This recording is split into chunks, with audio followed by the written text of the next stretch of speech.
VP Sara Duterte pa rin ang gusto ng taong bayan.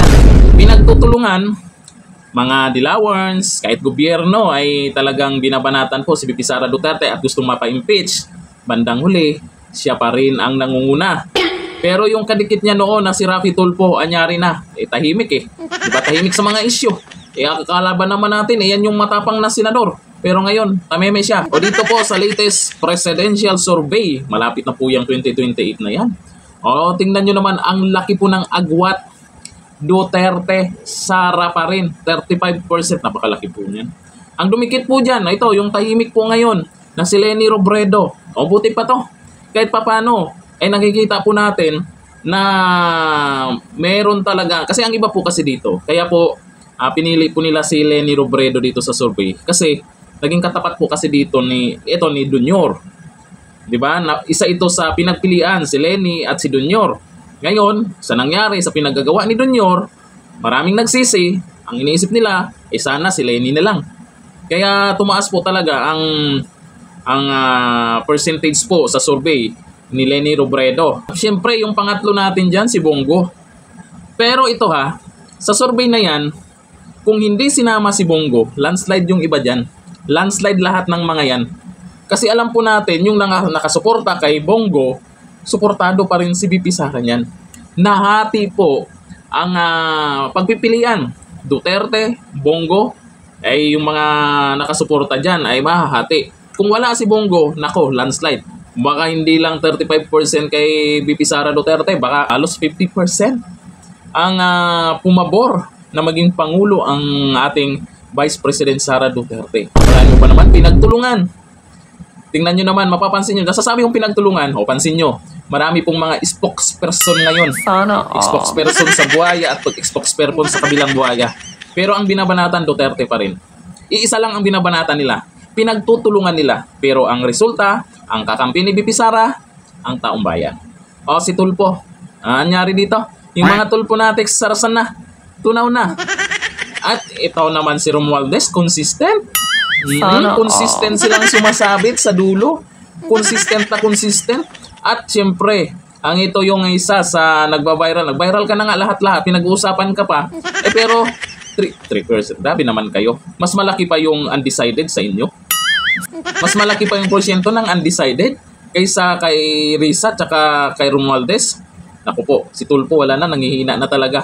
Ayon po dito kay Catriana Nandais, mas mataas pa ang porsyento ng undecided kumpara kay Risa Tanas. Lalo na ngayon.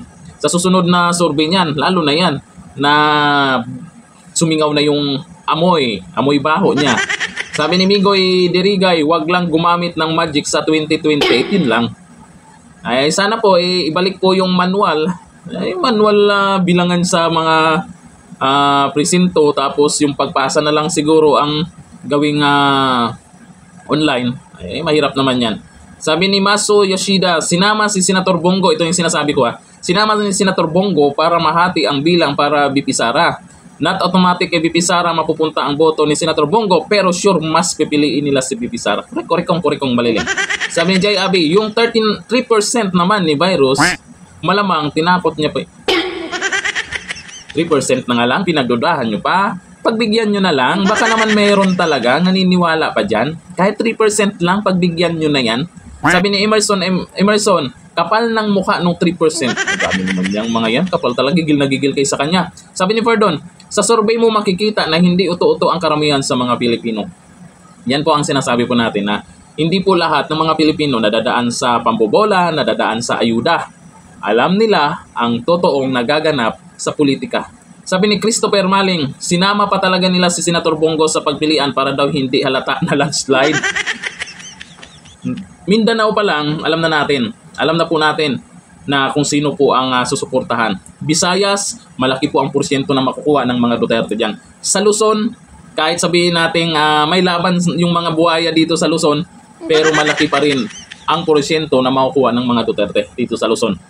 Sabi ni Justice Kabuhat, isama na yung undecided plus 2 pa si Tambi, ulats pa rin. Nakita nyo na. Kaya dito po, habang palapit na palapit po yan, yung 2028 election, lagi po yung may baka monthly pa, mayroon pong mga survey yan. Diyan po, babantayan nila yan. Tapos kung ano yung mga tactics kung para tumaas yung porsyento nila, iba-ibang tactics gagawin yan. Yung ano nangyari nakaraan, yung ayuda-ayuda mukhang hindi on manoy, no? Mukhang wa effect, di ba? Kaya maghanap ng ibang paraan ng mga yan para dumikit doon kay BP Sara. Pero sa tingin ko, ang pwede talaga ay BP Sara, medyo malapit-lapit yan kay Lenny lang talaga.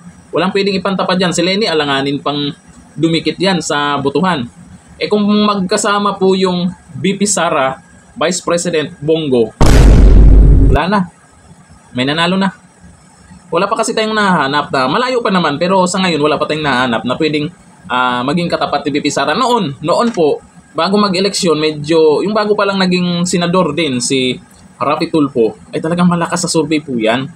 Yun nga lang, doon sa issue po na inimbestigahan niya, kung kailan malapit na nating malaman kung sino po yung mga gumagawa ng katarantaduan, biglang tatahimik lang siya. Diba? Hinahanap na siya, nasaan na yung pa-imbestiga mo. Tameme. Akala ba naman natin siya yung isa sa matapang na senador dyan? Talaga naman, Rapi Tulfo, gising-gising ha. Hanggang dito lang, thank you. Bye-bye.